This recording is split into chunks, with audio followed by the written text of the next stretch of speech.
The evening air in Makatano village was dry and heavy with dust when everything changed.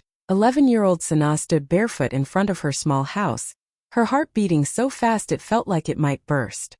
Her school bag lay in the dirt a few steps away, books spilling out like they were trying to escape too. Just seconds earlier, her mother, Yujide, had thrown it outside and pointed to the road. "You are not my responsibility anymore," Yujide shouted. Sana didn't understand. She had only come home from school. She had even washed the plates that morning before leaving. Her mind searched for a mistake. Did I forget something? Did I make her angry? But there was no answer. Only silence. The wooden door slammed so hard the windows shook. The sound echoed through the street. Curtains moved slightly as neighbors peeked out, whispering but doing nothing. No one stepped forward. No one asked why. Sana slowly picked up her bag with shaking hands. Dust covered her uniform. Tears blurred her eyes, but she tried not to cry loudly. If she cried too much, her mother might get angrier. That's what she had learned. She knocked softly on the door once. "Mama," she whispered. No reply. As the sun disappeared and darkness began to fall, fear wrapped around her like a cold blanket. She realized no one was coming to open that door again. At just 11 years old, standing alone in the street, Sana felt something inside her break. That was the moment childhood ended. The first night Sana slept outside, she thought it would only be for a few hours. Maybe her mother would calm down. Maybe the door would open in the morning. But morning came and nothing changed. By the third day, she understood she could not stay near the house anymore. The whispers were growing louder than the hunger in her stomach. She walked for hours until she reached Kalima town. It was busier, louder, and full of strangers who didn't know her story. That felt safer somehow. Near the main road, there was a small fruit stall owned by an old man who sold bananas and oranges. At night, when he packed up, he left behind wooden crates. Sana curled up behind them, using her school bag as a pillow. Hunger became her closest companion. Some days she survived on overripe bananas the seller couldn't sell. Other days, kind women from nearby shops gave her leftover bread or rice. Not everyone was kind, though. Some people looked at her like she was invisible. Others looked at her like she was a problem. At night, the streets were scary. The wind felt colder. Every sound made her jump. She hugged her bag tightly, afraid someone would steal the only thing she had left from her old life. Sometimes she cried quietly, pressing her face into her arms so no one would hear. She missed having a bed. She missed feeling safe. More than anything, she missed understanding what she had done wrong. Back in Makatano village, people were talking. They whispered that Yujide had always been secretive. Some said Sana looked too much like someone from her mother's past. Others claimed there had been problems in the marriage long ago. But no one dared to ask Yujide directly. In that village, people preferred silence over truth. Sana didn't know about the rumors, but she felt the weight of them. She started to change. The soft, playful girl slowly disappeared. She learned how to watch people carefully. She learned who to trust and who to avoid. She learned that tears did not solve anything. Each time she cried herself to sleep behind the fruit stall, she made the same silent promise. "One day, I will know why." She didn't say it with anger. She said it with determination. The streets were hard, but they were teaching her something. They were teaching her how to survive. They were teaching her that even when someone throws you away, you can still stand up. And somewhere deep inside her small, hurting heart, a quiet strength was beginning to grow. One hot afternoon, when the sun felt like it was burning the ground, Sana sat under a small bridge near the market in Kalima town. She had found a pile of old newspapers thrown away in a box. While other children her age were playing somewhere, she was tracing words with her finger, sounding them out quietly. Even after everything she had been through, she still loved reading. It was the only thing that made her forget the street, even if just for a moment. That was when Mama Ifunanya saw her. Mama Ifunanya was a retired school teacher who passed that bridge every week on her way home from church. She noticed the small girl sitting alone, her clothes worn but her eyes focused. Instead of begging or sleeping, she was reading. Curious, Mama Ifunanya stopped. "What are you reading, my child?" she asked gently. Sana looked up, a little scared, ready to hide the paper. "Just old news, Ma," she replied softly. Mama Ifunanya sat beside her and asked her to read a paragraph out loud. Sana read clearly, even explaining words most children her age would struggle with. The old teacher's eyes widened. This was not an ordinary child. This was a bright mind trapped in a hard life. That day changed everything. Mama Ifunanya bought her a warm meal and asked about her story. Sana didn't share everything, but she shared enough. The next morning, Mama Ifunanya returned with clean clothes and a simple question. Will you come home with me? For the first time in weeks, Sana felt something close to hope. Living with Mama Ifunanya was simple but peaceful. There was no shouting. No fear of being pushed out. Just rules, kindness, and encouragement. Mama Ifunanya believed one thing strongly. Education can change any life. She enrolled Sana back in school, even though some people said it was a waste. But it wasn't. Sana studied like her life depended on it because it did. She stayed up late, reading borrowed textbooks. She asked questions. She listened carefully. Soon, teachers began to notice her. She wasn't just good. She was exceptional. Every good grade felt like a small victory. Every exam she passed felt like proof that she was worth something. Education became her weapon. While others saw her as the girl who was abandoned, she saw herself as someone preparing for something bigger. Years passed quietly. The scared little girl under the bridge slowly disappeared. In her place stood a confident, intelligent young woman with sharp eyes and strong dreams. She never forgot the streets, but she no longer belonged to them. Sana learned something powerful. Family can close doors, but knowledge can open new ones. And this time, no one was going to shut them in her face. By the time Sana turned 28, she was no longer the scared girl from under the bridge. She had finished her education with top results and saved every small amount of money she earned from part-time jobs. With a suitcase, a few clothes, and a heart full of determination, she moved to Rykoma City, a place full of tall buildings, loud traffic, and even louder dreams. The city was not kind in the beginning. She applied for many jobs, but most companies rejected her. Some said she lacked connections. Others said she didn't have enough experience. Each rejection email felt like a reminder of the door her mother once slammed in her face. But this time Sana didn't cry. She had learned something important. No one was coming to save her. So she decided to build something of her own. It started small. Very small. She noticed that many small businesses in Rykoma City struggled to deliver their goods on time. Packages got delayed. Customers complained. So Sana used her savings to buy a second-hand delivery van. She registered a tiny logistics company with just one employee, herself. In the beginning, she drove all day and managed paperwork at night. She barely slept. Some clients refused to trust a young woman running a transport business. Others tried to underpay her. But Sana was patient and professional. She delivered on time. Every single time. Slowly, one client became 2. 2 became 5. 5 became 20. Within a few years, her small delivery van turned into a growing fleet. She hired drivers, opened a small office, and expanded services to nearby regions. Her company's name started appearing on billboards and business lists. People began calling her a self-made success story. Interviews followed. Magazines praised her hard work. Young girls looked up to her. They saw strength. They saw success. But they didn't see the quiet nights.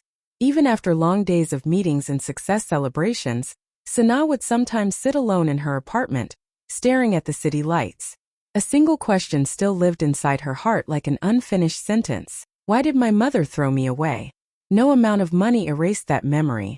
No business award answered that question. She had built an empire from nothing.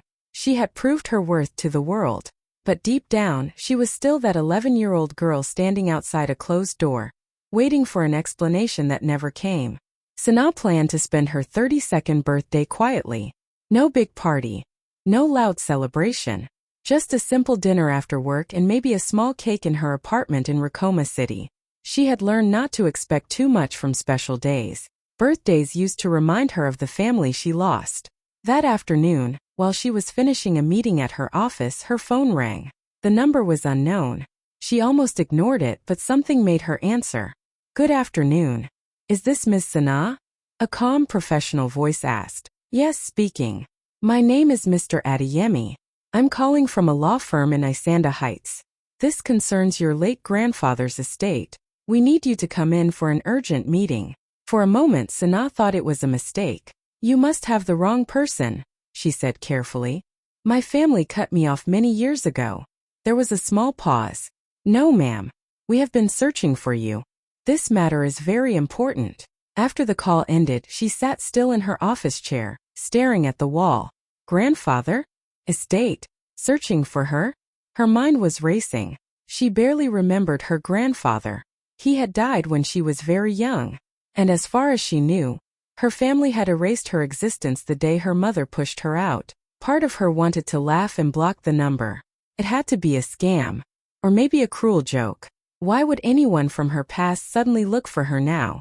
But another part of her, the curious, wounded 11-year-old still living inside, whispered, what if this is the answer? All evening she couldn't focus. The call kept replaying in her mind. Why now? Why on her birthday?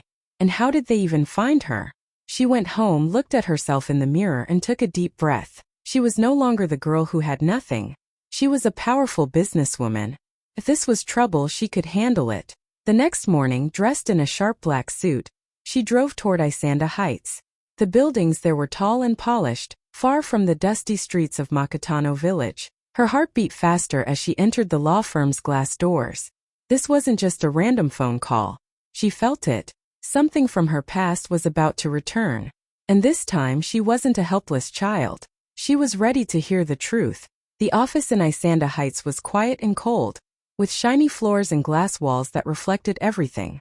Sana sat across from Mr. Adeyemi, her hands resting calmly on the table even though her heart was beating fast. He looked serious, almost careful, as if he was about to say something that would change her life. Without wasting time, he pulled out a thick file and gently slid it toward her.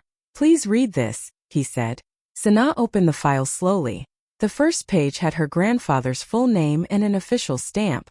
As her eyes moved down the page, her breathing changed. The words didn't make sense at first. Land ownership, mining rights, trust fund, primary beneficiary, Sana.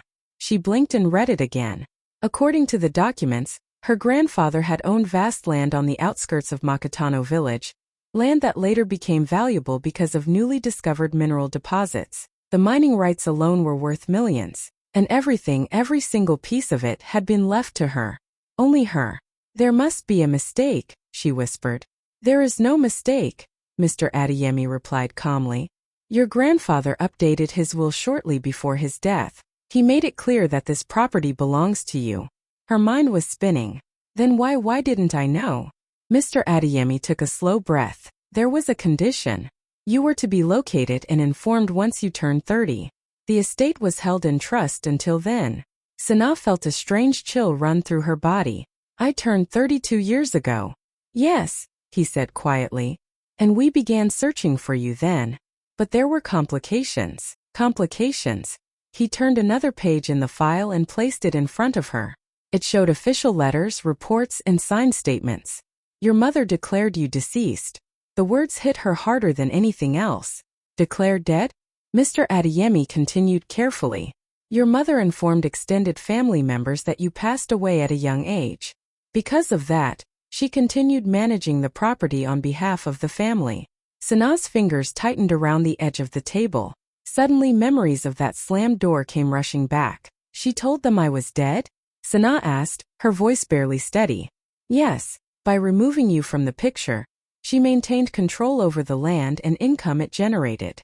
The room felt smaller. All those years of confusion, all those nights asking why. It wasn't just rejection. It was greed. It was fear. It was a decision. Her mother hadn't just thrown her away. She had erased her. Tears filled Sana's eyes, but they didn't fall. Not this time. Instead, something else rose inside her, clarity. Everything she had built on her own was real. But now the truth was even bigger. The girl who was abandoned was never worthless. She had been the rightful heir all along. Sana was still trying to process the truth about the inheritance when Mr. Adeyemi slowly closed one file and opened another. His expression changed. It was softer now, almost sympathetic. There is something else you need to know, he said gently. Sana felt her stomach tighten. After everything she had just heard, she didn't know if her heart could handle more. Mr. Adeyemi placed a thin document on the table. It was older, slightly faded. This information was sealed with your grandfather's legal papers. He believed you deserved to know the full truth one day. Sana swallowed. What truth? There was a brief silence before the lawyer spoke. Your legal father, the man you grew up calling Baba, was not your biological father. The words felt heavy in the air. Sana blinked. For a moment she thought she misheard him. What do you mean? Mr. Adeyemi explained carefully. Years before her mother married, Yejide had been involved in a secret relationship with another man. It ended suddenly. Soon after, she discovered she was pregnant. Instead of revealing the truth, she married quickly. The child Sana was raised as her husband's daughter. But secrets don't stay hidden forever. Your grandfather knew, Mr. Adeyemi continued. He protected you. But when tensions grew in the marriage and rumors started spreading in the village, your mother panicked. Sana's mind began connecting pieces she never understood before. The cold looks from her father. The arguments she used to hear late at night. The way her mother sometimes stared at her with a strange mix of anger and fear. It wasn't just about money, the lawyer said quietly. Your mother feared scandal. In Makatano village, such news could destroy a family's name. When your father began questioning things, she made a choice. A choice. To protect herself. She believed removing you would silence the problem, he added. Sana felt like the ground beneath her had shifted. All those years she thought she wasn't good enough, that she had disappointed her mother, that she had done something wrong. But she was never the problem. She was the evidence of a secret. Tears slowly rolled down her cheeks now, but they weren't weak tears. They were tears of understanding, of painful clarity. It wasn't hatred, she asked softly. Mr. Adeyemi shook his head. It was fear and selfishness. Sana leaned back in her chair, staring at the ceiling. The confusion that had followed her for 21 years finally had an answer. It didn't erase the pain. It didn't erase the nights on the street. But it made sense. Her mother hadn't thrown her away because she was worthless. She had thrown her away because she was afraid of the truth. And somehow that truth had just set Sana free. When Sana's black car drove into Makatano village, people stopped what they were doing. Children paused their games. Women carrying water buckets turned to stare. Men standing outside small shops whispered to each other. The car was shiny and expensive, nothing like the dusty motorcycles that usually pass through the village. No one recognized her at first, but when the door opened and Sana stepped out in a simple but elegant outfit, confidence in her walk and calm in her eyes, the whispers grew louder. Is that Sana, the same girl who was chased away? The same neighbors who once watched her cry behind a closed door were now staring in shock. Sana looked around slowly. The roads were smaller than she remembered. The houses looked older, but the memories were still fresh. She could almost see her 11-year-old self standing barefoot in the same spot. Her heart beat fast, but her face remained calm. She walked toward her childhood home. The paint on the walls was peeling now. The wooden door had been replaced, but the house still felt the same. She knocked once. When the door opened, her mother stood there. Yejide looked older.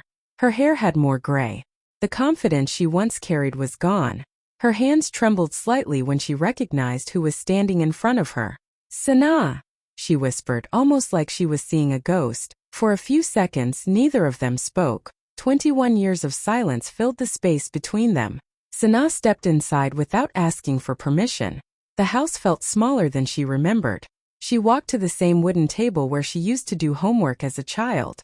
Slowly, she placed a thick file of legal documents on the table. Her mother's eyes dropped to the papers. She didn't need to read them to understand. You threw me away to protect your secret, Sana said calmly. Her voice did not shake. You told everyone I was dead. Yejide's lips trembled. I had no choice, she said weakly. You don't understand the pressure. The shame. I was 11, Sana interrupted gently, not angrily. I slept on the streets because of your fear. Silence again. Sana wasn't there to scream. She wasn't there to insult. She was there with the truth. The land, she continued. The mining rights, they were always mine. Grandfather knew. And now legally they belong to me. Her mother slowly sat down, her strength fading. Sana looked at her one last time, her eyes steady. You tried to erase me. But the truth always returns. Outside, villagers gathered, watching through windows just like they had years ago.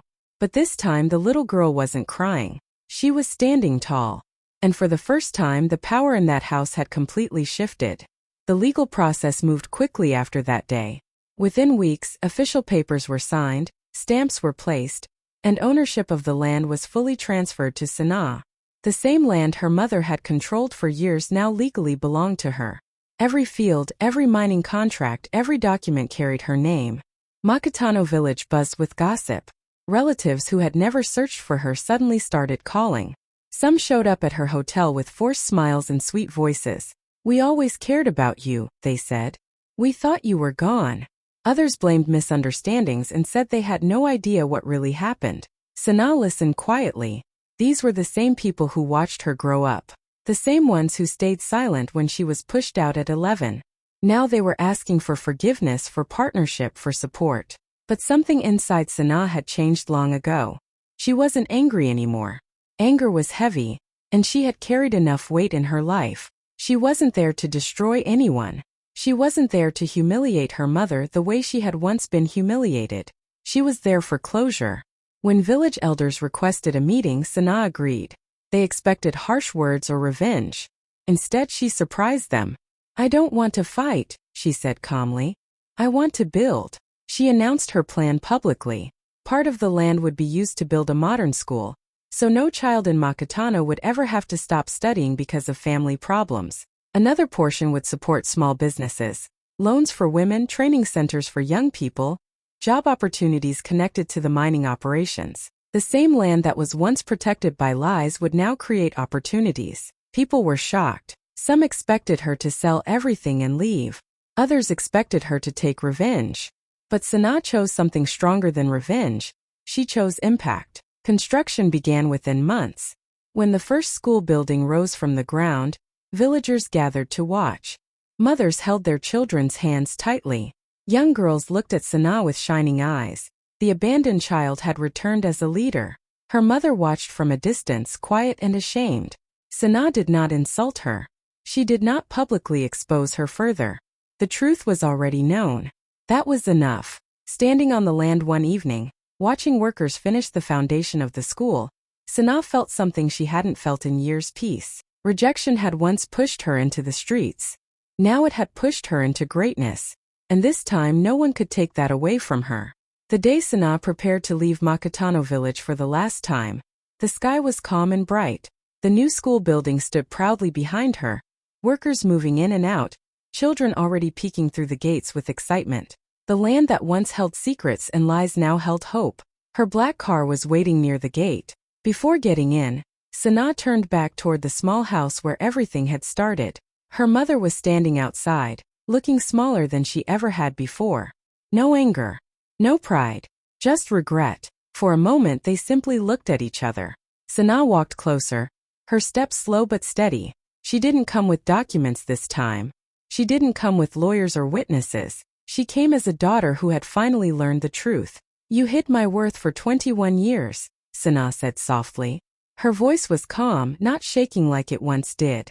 "But you couldn't hide my destiny." Her mother's eyes filled with tears. "I was afraid," she whispered. "I know," Sanaa replied. And she truly did. There was a long silence between them. The past could not be erased. The nights on the street could not be undone. The pain of being called dead while still alive would always stay somewhere deep inside her. But Sanaa had grown beyond that pain. "I forgive you," she said quietly.